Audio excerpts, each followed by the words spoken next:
Con el programa analógicos o digitales. Yo hablé de comunicaciones nada más. Charlie, por supuesto, se comió los 20 minutos mirando el reloj, pero no hablé de un montón de cosas que quería hablar que tienen que ver con ser analógicos o digitales. Ahora se viene la editorial de la editorial. Ahora viene la editorial de la editorial. Trato de hacerla cortita, pero justamente para darte el pie a vos, antes de Eduardo que estuvo tomando nota, respecto al tema de los progresos en la ciencia, porque cuando arrancamos a trabajar era todo a lomo de caballo. Después conseguimos que en la provincia nos respalden facilitando el helicóptero para hacer unos trabajos. Cuando vimos que no íbamos a poder disponer del helicóptero, empezamos con los paramotores, el parapente con motor. De hecho, en un proyecto de CONICET habíamos planeado comprar uno y se demoró tanto la cuestión y resultaba tan difícil porque tenía que volar Carlitos y volar Pablo en aquella época, que eran los dos candidatos para volar el paramotor. De golpe aparecieron los drones y simplificaron la vida de una manera impresionante, del mismo modo que ocurrió con los GPS, ¿no? Los GPS al principio que te daban 100 metros de error por el error inducido de la NASA, y hoy tienen una precisión que no deja de sorprender. Charlie, analógico o digital. Bueno, muy buenos días nuevamente. Yo me considero digital, aunque hay cosas, como dice en el Eternauta, que lo viejo funciona. Hay algunas cosas viejas que todavía siguen siendo de utilidad. Bueno, Instagram tenés hace una semana. No, yo todavía no tengo. Conseguí armar el de la radio, que no es lo mismo. No, yo personalmente no tengo internet, ya con el Facebook me alcanza. Pero en la ciencia es fundamental, no sé si se acuerdan en charlas anteriores que hemos tenido, o en medicina, cuando hablábamos con Hernán también, la importancia de tener un buen diagnóstico, de tener una muy buena medición, y en ese caso la tecnología, los avances nos ayudan muchísimo a lograr esos valores. Lo de los drones fue fundamental, la capacidad de trabajo que empezamos a tener para tener estimaciones de las poblaciones fue notoria, porque tenés un dato mucho más fiable. El parapente servía para ubicarlo, pero tiene también el sesgo del humano, donde vos encontrás algo, tendés a buscar más porque esperás que haya algún otro lugar. Entonces, donde encontraba el primero, encontraba como un foco de nido, y después se desperdiciaba el tiempo para tener un muestreo realmente aleatorio. Los drones nos permitieron trabajar de esa forma y poder planificar los vuelos.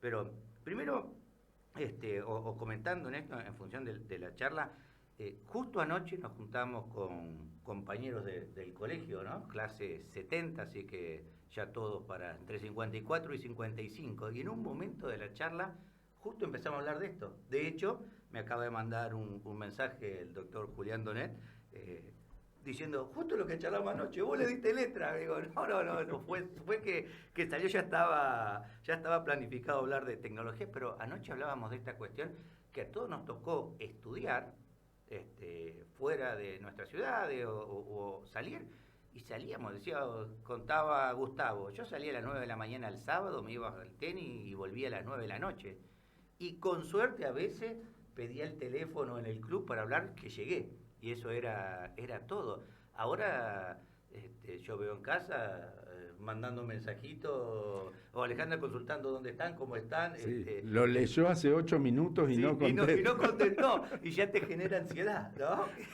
El hecho de te me clavó el visto y todavía no me respondió.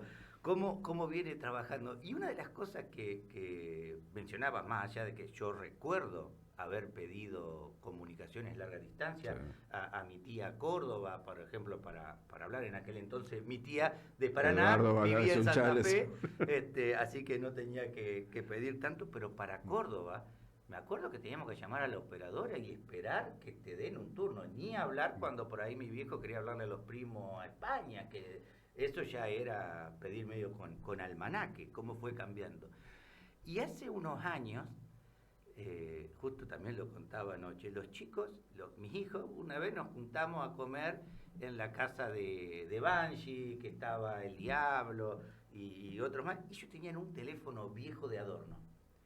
Y en un momento estaba, y me codean los dos, eran chiquitos, y me dicen, ¿qué es eso? ¿Qué es qué? Eso, digo, un teléfono. Ah, dejá de joder, ¿ves? Sí, claro, si los teléfonos son planos y tienen pantalla. O sea, no existía en la cabeza de ellos un teléfono que no sea el celular.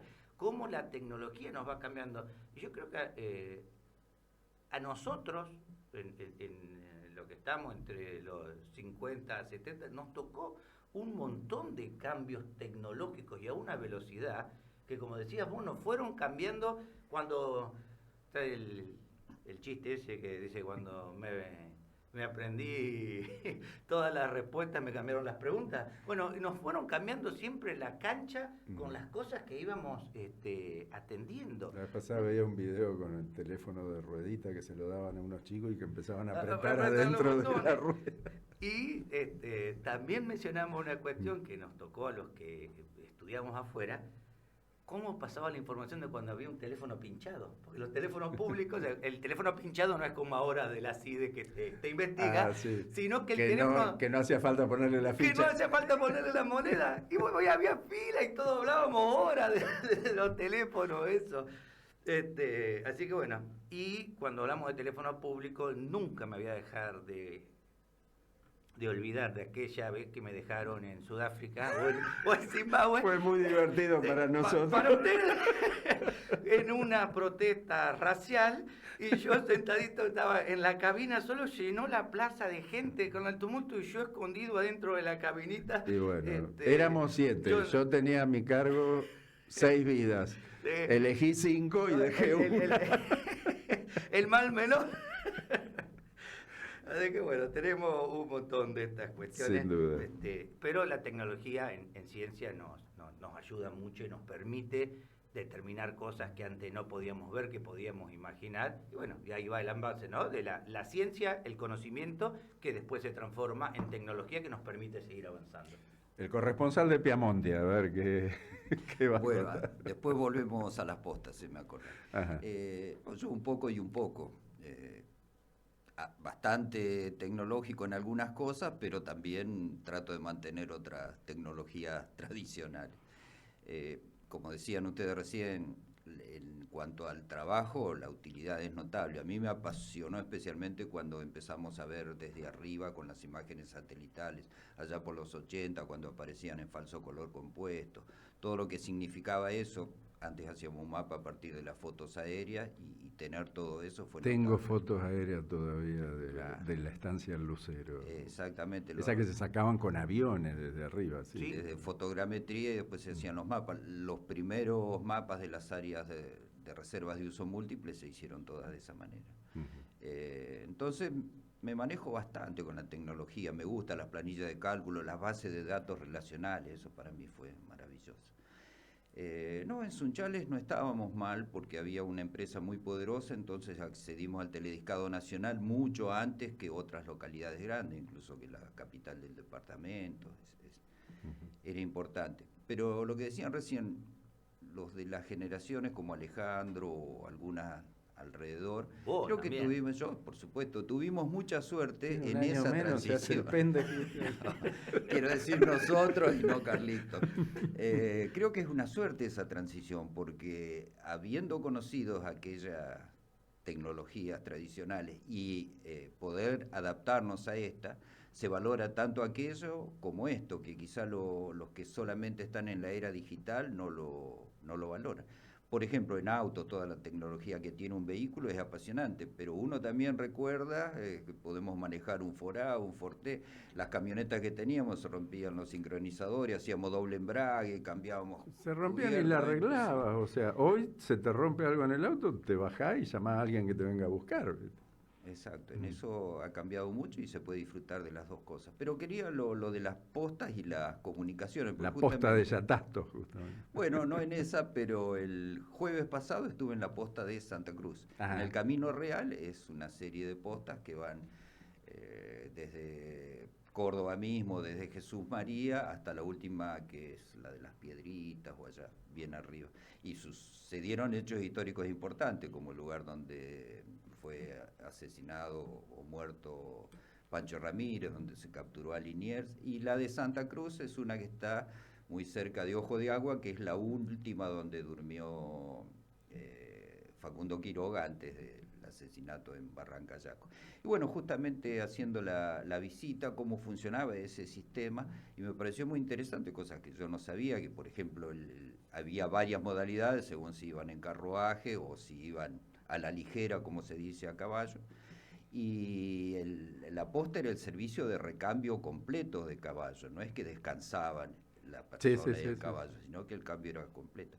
Y por ejemplo, en un hecho histórico, como el combate de San Lorenzo, hubo un problema logístico de estos de aviso, y a la posta donde venía San Martín con el ejército no había caballos suficientes para la infantería.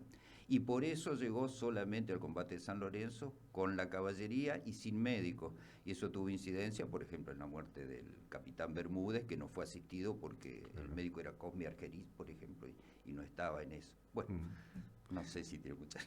La ruta de los Fortines que tenemos también acá en el norte de la provincia, ¿funcionaba como postas? ¿Tenés idea? No que fuera Camino Real, que era línea de frontera. Creo que es la 98, porque es transversal la ruta de los Fortines. Claro, era línea de frontera. Siempre me acuerdo Fortinolmo, que hoy es una localidad, pero hay muchos otros. Fortín Charrúa, toda la línea de Tostado, Fortín Inca, después ya llegando a Santiago, era la línea de frontera que se iba corriendo hacia el norte. Pero debe haber habido comunicación, pero no como línea de posta, como servicio de posta, que era un servicio oficial tipo correo. El maestro de posta era una especie de función pública muy rentable que tenía y muy variable. En los relatos de viajeros que estoy leyendo en la Argentina del siglo XIX a través de los relatos de viajeros, casi todos hacen referencia a los distintos servicios de posta que tenían, que en algunos casos eran muy buenos y en otros con detalles eran muy malos. Sí, y hablando de relatos de viajeros y viniendo mucho más acá, yo me acuerdo otra vez papá, pues siempre decía de los viajes a Buenos Aires en la época de la década del 60, 70. Yo en la década del 60 he ido con mi vieja en un fitito por la ruta 11 y demoraba un día completo prácticamente en hacer el viaje. Pero cuando arrancábamos con las conversaciones de los viajes a Buenos Aires, papá siempre decía, no sé, yo antes... Vos decís, sí, fui a Buenos Aires. ¿Cómo te fue el viaje? Bien, en líneas generales, bien, ¿no? Un pinchazo nomás, corté la correa del alternador, se me pinchó el radiador, pero todo bien. Todo bien. Sí. Ahora sería cualquier cosa que te pasa, ¿viste? Bueno, después volvemos con este